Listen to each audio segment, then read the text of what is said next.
तुम सभी को आज की ये कक्षा को स्वागत। हमारा ये जो कुएं के मेढक में इससे जो पहले क्लास हुआ था, इससे पहले जो क्लास हुआ था कुएं के मेढक इसका समझाया गया था, आधा तक समझाया गया था। आज जो बाकी आधा होता है उसको मैं समझाना जा रहा हूँ समझाने। तुम इसको ध्यान से सुनोगे और उसको अमल करोगे। तो इससे पहले हम जो मेढक जो कुएं से निकले, कैसे उनका 4, 5, 6 मेंढक, उनका बर्ताव किसी तरह था, इसके ऊपर हमारा आलोचना हुआ था। ये सब उद्यमी हो गए थे, अपने आप को कोई वजह नहीं समझता था, कोई घमंडी से होता था। ये सब हम इसको देखते हुए इन सारे मेढकों की ये हाल देखते हुए पास की एक डूह का मतलब होता है बाली का गड्ढा। डूह पर मेढक होता है पुल्लिंग में, मेढक होता है स्त्रीलिंग। मेढक की अपने बच्चों के साथ ये सब देख रही थी। ये जो कुएं से बाहर आने वाले ये जो मेढक की जो हालत वो जिस तरह होते थे, उद्यमी और शरारती, ये मेढक क्या करते, एक गड्ढा, बाली की गड्ढा पर बैठकर अपने बच्चों को लेकर बैठकर वो सब देखती थी। उसने अपने बच्चों से कहा, ये सब देखकर उसने उनकी बच्ची को कहा, उसके बच्चे को कहा, देखो बच्चों, खबरदार, ये सावधानी बरतने के लिए खबरदार यूज किया जाता है, तो हमको सावधान रहना चाहिए। इसके लिए खबरदार यूज किया गया है, प्रयोग किया गया है। देखो बच्चों, खबरदार, बाहर निकलो तो अपने को बचाना सीखो। घर से बाहर हम निकलते तो बहुत सारे समस्या खड़ी हो जाते हैं। कभी कभी हमको इसी तरह बनाएंगे जैसे बाहर निकलने के बाद हमको खुद को बचाना सीखने का मतलब होता है परिस्थिति को, ऐसा कोई परिस्थिति उपजेगा, कोई ऐसा हालत आ जाएगा जिसकी वजह से हम असंतुलित हो जाएंगे, घबरा जाएंगे। तो ऐसा नहीं, ये अपने बच्चों को कहती थी मेंढक, जब बाहर तुम निकले तो अपने को बचाना सीखो, हर मुसीबत में आपको टिकना सीखो, आपको कैसे मुसीबत से दूर रहोगे इसीलिए प्रयास करो, चेष्टा करो। इसी तरह बात वो कह रही थी मेढक की अपने सारे बच्चों को। संभल कर चलो। हाँ, रास्ता में चलते चलते कुछ नियम होता है, कुछ कानून होता है, हम उसको मानना चाहिए और रास्ता को देखकर चलना चाहिए। नहीं तो कहाँ हमको जहाँ बाएं तरफ जाना है हम कभी कभी दाएं तरफ चले जाते हैं। हमको रास्ता ना देखकर चलने से क्या होता है, कहीं एक कंकड़ होता है तो लग जाता है तो हम गिर पड़ते हैं। इसीलिए हमको रास्ता के नियम कानून को मान कर चलना चाहिए और इसके साथ रास्ता को देखकर चलना चाहिए। इसी तरह करने से हमको संभल पाएंगे। जो कौन कहता था? मेढक ने अपने बच्चों से ये कहता था। तो यह सुनकर अनुपम दुखी हुई। यह सुनकर अनुपम दुखी हुआ लेकिन डरा नहीं। ये तो अपनी माँ जैसे कहा कि ये सब सुनकर अनुपम दुखी हुआ लेकिन डरा नहीं। तो क्या किया? अपने नानी से पूछा, नानी जी, हम घर से बाहर निकले तो क्या करें? इससे पहले मेढक ने क्या कहा? मेढक ने कहा, ये कहानी सुनाती थी, नानी ये सब मेढक की किसी तरह अपने बच्चों को लेकर क्या क्या देखा और क्या क्या होने के लिए, बरतने के लिए, क्या आजमाने के लिए सब कहा। अनुपम ये सब सुनते हुए दुखी हुआ लेकिन डरा नहीं। वो अपने नानी से पूछा, इसका मतलब होता है, देखो बेटे, ये जो क्या करें, हम जो बाहर निकलते तो क्या करें? अनुपम ने पूछा, नानी ने समझाया। नानी होता है माँ की माँ होता है नानी, होती है नानी, और पापा की माँ होते हैं दादी। तो नानी ने समझाया, देखो बेटे, पहली बात है कि अपनों को काबू में रखना। इसका मतलब है अपने को बड़ा ना मानना, हर हालत में अपने को काबू में रखना, खुद को काबू में रखना। और कभी भी किसी भी मोड़ पर, किसी भी हालत पर अपने को बड़ा ना मानना। मैं जैसा दुनिया में कोई नहीं, मैं जितना जानता हूँ कोई के और किसी को मालूम नहीं। मैं जैसे पढ़ाता हूँ, मेरा बराबर करने वाला दुनिया में कोई नहीं।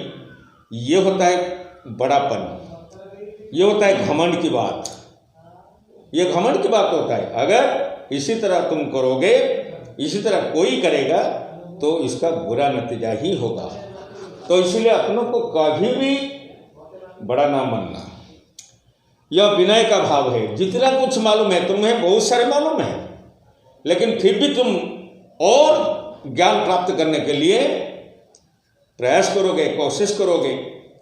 अगर मन में आ गया मुझे जितना मालूम है दुनिया में कोई मेरा बराबरी करने वाला नहीं है, कोई मुझे हरा नहीं पाएगा, तो इससे बहुत प्रॉब्लम होगा, इससे बहुत समस्या होगा। तो इसीलिए कहा गया कि यह विनय का भाव, अगर हम समर्पित होकर, बड़ा अपनों को बड़ा ना मानकर समर्पित होकर चले, ये होता है विनय का भाव, विनम्रता की भाव। गुस्सा ना करना, घमंड ना करना, ऐसी बर्ताव सबको अच्छा लगता है। ना करना, करना नहीं, ना करना, गुस्सा ना करना, नाराजगी किसी पर नहीं होना, घमंड नहीं करना। घमंड का मतलब होता है गर्व, अहंकार, अभिमान, यह होता है घमंड। कभी भी किसी भी हालत में घमंड नहीं करना चाहिए, घमंडी नहीं बनना चाहिए। और गुस्सा किसी के ऊपर नहीं, तो गुस्सा आता है एक, लेकिन सब कुछ ले जाता है। 5 मिनट 1 सेकंड में गुस्सा क्या कुछ कर देता। इसीलिए किसी भी हालत पर ज़्यादा गुस्सा नहीं होना चाहिए और अपने को घमंडी नहीं बनना चाहिए, घमंड नहीं करना चाहिए। ऐसा बर्ताव सबको अच्छा लगता है। अगर हम इसी प्रकार की व्यवहार को आजमाएंगे, अपनाएंगे, तो ये बर्ताव का मतलब होता है ये व्यवहार सबको अच्छा लगता है। तुम विनयी होगे तो दूसरे तुमसे प्यार करेंगे। अगर तुम विनयी होगे, विनम्र होगे, तो दुनिया प्यार करेगी। देखो बेटा, विनम्रता कैसा चीज होता है। एक पेड़ में बहुत सारे फल लगा है, लद गया फल, इसका डाली नीचे झुक जाता है। जिस पेड़ में फल नहीं, डाली में फल नहीं, ये सीधा खड़ा होकर रहेगा। लेकिन जिस पेड़ में एक डाली में बहुत सारे फल लद गए, वो निचले हो जाएगा, क्योंकि उसका वजन बढ़ जाएगा, भारी पड़ जाएगा, तो ये नीचे वो डाली झुक जाएगा। उसी तरह जो ज्ञानी होते हैं, गुणी होते हैं, जो सम्मानास्पद लोग होते हैं, हमेशा वो बर्ताव विनम्रता से करते हैं। उनका व्यवहार दूसरों के लिए विनय भाव से बर्ताव करते हैं, विनम्रता प्रदर्शन करते हैं। तो फिर कहते हैं कीड़े मकोड़े, दूसरी बात होता है कीड़े मकोड़े और जानवर अपने को बचाते हैं। कीड़े मकोड़े से लेकर जानवर तक वो अपने को बचाते हैं। हर परिस्थिति में, हर हालत में अपने को बचाता है। कैसे? एक जानवर होता है सांप। सांप चलता है, अगर किसी को देख लिया तो दूसरी ओर वो चला जाएगा अपने को बचाने के लिए, नहीं तो लाठी लेकर उसको धुलाएगा। एक मेढक, क्या होता है, छोटे बच्चे क्या करते हैं, एक काठी लेकर मेढक को परेशान करते हैं। वो मेढक क्या होता है, दूर चला जाता है। इसीलिए कहा गया कीड़े मकोड़े से लेकर जानवर तक सब अपने को बचाते हैं। हर परिस्थिति में, हर हालत में वो अपने को बचाते हैं। तो फिर लेकिन आदमी के बच्चे दूसरे के साथ मिलजुल कर रहना सीखते हैं। घर में माता पिता की बात मानना, भाई बहन का साथ रहना। घर में माता पिता की बात मानोगे, भाई बहन के साथ झगड़ा नहीं करोगे, उनके साथ मिलजुल कर चलना, एक होता है विनय भाव। घर में जिस तरह हमको सभी के साथ रहना चाहिए, सभी के साथ अच्छी बर्ताव करना चाहिए। बाहर आ गए तो रास्ते पर, स्कूल में, विद्यालय में हमको उसी प्रकार की थोड़ा नियम होता है, उस नियम को मान कर चलना चाहिए। तो फिर क्या होता है, तो उनको सीखना चाहिए। स्कूल में तो बहनों को साथ रहना, स्कूल में मित्रों के साथ अच्छा बर्ताव करना उनको सिखाना चाहिए। घर में जो लोग होते हैं, घर में जो रिश्तेदार होते हैं तो एक वो बच्चे को क्या सिखाना चाहिए, जब स्कूल होता है, स्कूल को जब पहले बच्चा जाता है तो दूसरे के साथ अच्छा बर्ताव करना, मित्रों से, दूसरे बच्चे से अच्छा बर्ताव करना चाहिए, अच्छा व्यवहार करना चाहिए। और कहते हैं घर हो या बाहर तुम्हारा व्यवहार दूसरों को बुरा ना लगे, ऐसा व्यवहार हमको आजमाना चाहिए, ऐसा व्यवहार तुम्हें आजमाना चाहिए, घर हो या बाहर। मैंने कहा घर में कुछ डिसिप्लिन होना चाहिए, घर में जब रहते हैं तो डिसिप्लिन होना चाहिए, सबके साथ रहना चाहिए, माता पिता की बात को मानना चाहिए। उसी प्रकार के बाहर विद्यालय में हो, कहीं सर्कस देखने गए हो, कहीं बाजार में चलते चलते जाते हो, ये नियम को मानना चाहिए, डिसिप्लिन होना चाहिए, श्रृंखलित होना चाहिए, जिस व्यवहार को सब आदर करेंगे, प्यार करेंगे। इसीलिए कहा गया तो प्यार से रिश्ता जोड़ता है, प्यार से बर्ताव करो, प्यार से व्यवहार करो, प्यार से, इससे रिश्ता जोड़ता है, नफरत से रिश्ता तोड़ता है। किसी को नफरत नहीं करना चाहिए, किसी को घृणा नहीं करना चाहिए, किसी के स्वाभिमान को ठेस पहुंचाना नहीं चाहिए, जिसकी वजह से वो दुखी होगा। यह अच्छा बर्ताव नहीं है। तो दूसरों से झगड़ना, नाराज होना, गाली गलौज करना, चिल्लाना, जिद करके अकड़ना, बिना पूछे दूसरों की चीज छूना, दूसरों के काम में दखलंदाजी देना, जैसे आचरण अशिष्ट माना जाता है। पापा किसी के साथ, घर में पापा किसी के साथ कोई आए, उनके साथ बातचीत करते, उसी समय तुम कहोगे, उनके बीच जाके तुम कुछ कहोगे, ये ठीक नहीं, बिल्कुल ठीक नहीं। जब स्कूल आते हो तो दूसरे के साथ झगड़ना, ये भी ठीक नहीं। किसी की बिना अनुमति से उसी का बैग छूना, बैग खोलना, ये भी ठीक नहीं। और जीत करके घर में जब रहते हो तुम, जीत करके अकड़ के रह जाते हो, ऐसा ना होने से, ऐसा ना देने से मैं नहीं कहूँगा, ऐसा ना देने से मैं कुछ नहीं करूँगा, ये सब ठीक नहीं है। यह अच्छा बर्ताव नहीं कहा जाता है उसको। इसी पर नजर देना चाहिए, क्योंकि छोटे बच्चे, तुम्हारे व्यवहार ऐसा होना चाहिए, व्यवहार से दुनिया जानते हैं कि किसी संस्कार फैमिली की ये बच्चा है।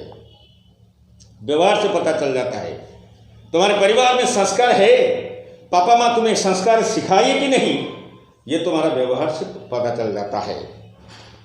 तो फिर कहते हैं इसका मतलब है अपनी बुरी आदत को रोकना, अपने मन और भावों को काबू में रखना जरूरी है। जितनी सारी बुरी आदत हमारे अंदर है या तुम्हारे अंदर है, बुरी का मतलब खराब, आदत का मतलब अभ्यास है, तो इसको दूर भगाना चाहिए। बुरी आदत को दूर भगा दो और भावों और विचारों का, अपने मन में जो भाव और विचार होता है उसको अपने काबू में रखना चाहिए, तो नियंत्रण रखना चाहिए। यह भद्र व्यवहार कहलाता है। अगर इसी तरह हम करेंगे, ये सारे बर्ताव हम करेंगे, इसी आइन को, इस कानून को, इस नियम को हम मानकर चलेंगे, तो क्या होगा ना, इसको अच्छा कहलाता है, अच्छा बर्ताव कहलाता है। तो फिर क्या कहते हैं, अनुपम ने ये नानी से ये सुनकर अनुपम बोला, इसीलिए हमें स्कूल में कई बातें सिखाते हैं। अनुपम ने कहा, नानी का कहना बंद हो गया, नानी कह दिया, सब समझा दिया। उसके बाद अनुपम ने कहा, ओ इसीलिए हमको स्कूल में ये सब सिखाते हैं सर, हमारे गुरुजी गुरु माँ हमको स्कूल में इसी को लेकर बहुत कुछ सिखाते हैं। इसलिए तो जोर जोर से नहीं बोलना चाहिए, जो बात कहते हो किसी को सुनने में दिक्कत ना हो, कड़वा ना लगे, कर्कश ना लगे, इसी पर ध्यान दोगे। जोर से बातचीत नहीं करना चाहिए, जोर जोर से नहीं बोलना चाहिए। बड़े और जो गुरुजनों को सम्मान करना, सहपाठियों से सौहार्द भाव रखना। सौहार्द भाव होता है तो अपना फर्ज जो होता है कर्तव्य, सहपाठियों से मिलते जुलते रहोगे और जो शेयर करोगे, जो दुख होता है, जो सुख होता है, जो खुशी होता है, उसको शेयर करोगे, इसमें अच्छा होगा। अगर तुम ऐसा ना करके अगर कुछ कहो तो प्रॉब्लम हो ही जाएगा। तुमसे जो छोटे हैं उनको तुम प्यार करोगे, अपनी बारी का इंतजार करना। बारी का मतलब टर्न होता है, अंग्रेजी में कहा जाता है टर्न, उड़िया में कहा जाता है पाली। हम पीछे आए हैं, एक कतार है, कतार का मतलब होता है लाइन। लाइन में बहुत सारे खड़े हैं, हम क्या करेंगे, हम इस कानून को, आइन को ना मानकर हम दौड़ जाएंगे आगे, हमारा काम हो जाए, हम चले जाए, लाइन के आगे जाकर पहुंच जाओगे। इससे झगड़ा पैदा होगा। पहले जो खड़े हुए थे ये तुमसे नाराजगी हो जाएंगे, तो इसीलिए अपने टर्न को, अपने बारी को, अपने पाली को हमेशा बरकरार रखना चाहिए। अनुशासन मानकर लाइन बनाकर चलना चाहिए। अनुशासन, जो नियम पहले से मैंने कहा, लाइन बनाकर चलना चाहिए। एक अनुशासन, एक डिसिप्लिन वे नहीं होगा तो हर जगह तुम्हें कोई सम्मान नहीं देगा, तुम्हारे पर कोई इंपोर्टेंस नहीं देंगे, अहम नहीं देंगे, गुरुत्व तो नहीं देंगे। तो स्कूल के नियम, ट्रैफिक के कानून नहीं तोड़ना चाहिए, है ना। अनुपम ने पूछा अपने अनिल से, स्कूल में जो कानून होता है स्कूल में चलना, वो उस कानून को लेकर चलना चाहिए। जब हम जाते कोई शहर जाते हैं तो ये जो ट्रैफिक नियम होता है, ट्रैफिक नियम को मानकर चलना चाहिए। नानी बोली, हाँ बेटा तुम तो होशियार हो। होशियार का मतलब तुम तो चालाक हो। मैं इतना कुछ कहा लेकिन तूने तो बहुत कुछ मुझे जानकारी दे दिया, तूने तो बहुत कुछ मुझे कहा। जान लो, अपने अच्छे बर्ताव से लोग दोस्त बनेंगे। अगर हमारा व्यवहार बर्ताव अगर अच्छा होगा ना, लोग दोस्त बनेंगे। इसलिए तो मैंने पहले से कहा, प्यार से रिश्ता जोड़ता है, नफरत से रिश्ता तोड़ता है। इसीलिए जान लो कि अपने अच्छे बर्ताव से लोग दोस्त बनेंगे, बुरे आचरण से, व्यवहार से, आचरण का मतलब होता है व्यवहार, अगर खराब व्यवहार किसी को तुमने प्रदर्शन किया, ये दुश्मन बन जाएगा। दुश्मन का मतलब क्या होता है? शत्रु। ये शत्रु बन जाएगा। देखो, मुंह में वाणी ऐसा होना चाहिए, मुंह में भाषा ऐसा होना चाहिए, मुंह में कथा ऐसा निकलना चाहिए जो दूसरों का दिल पिघल जाएगा। ऐसा वाणी ना होना चाहिए, ऐसा बर्ताव नहीं होना चाहिए जो फूल जैसे हृदय पत्थर बन जाएगा। तो फिर यह तुम्हारा काम है। जानवर से आदमी अच्छा है, बिकॉज जानवर से आदमी क्यों अच्छा है ना, आदमी में जो होता है जानवर में वो नहीं। आदमी सोच सकता है, क्या भला क्या बुरा आदमी सोच सकता है, लेकिन जानवर तो सोच नहीं पाएगा। तो जानवर क्या करने से क्या होगा नतीजा, इसको जानवर नहीं समझेगा, लेकिन इंसान तो समझ पाएगा ना। इसीलिए जानवर से इंसान बहुत अच्छे, मनुष्य बहुत अच्छे हैं। तो क्योंकि उसका आचरण सभ्य होता है। मानव का आचरण मानव का होता है, मनुष्य का मतलब होता है इंसान का आचरण, व्यवहार सभ्य होता है, असभ्य नहीं, सभ्य होता है। सारा विश्व उसका मित्र हो सकता है। इसी आचरण से, इसी व्यवहार से सारा विश्व, सारे पृथ्वी, सारे धरती उनका मित्र हो सकता है। इसको याद रखना चाहिए जिंदगी में, हर एक मोड़ पर, हर एक हालत पर ये तुम्हारा काम में आएगा। इसको ध्यान से रखोगे, ध्यान में रखोगे। इसी तरह बाहर, घर वगैरह वगैरह, और अपनों को किसी हालत में रखना चाहिए, किसी स्वभाव में रखना चाहिए, कैसा व्यवहार आजमाना चाहिए, ये सारे इसमें चर्चा की गई। मेरा उम्मीद है तुम अच्छी तरह समझे होंगे और इसका क्वेश्चन आंसर करोगे, और मैं अगले क्लास में कुछ क्वेश्चन दूंगा, इसका हल भी तुम करोगे। थैंक यू ऑल, धन्यवाद।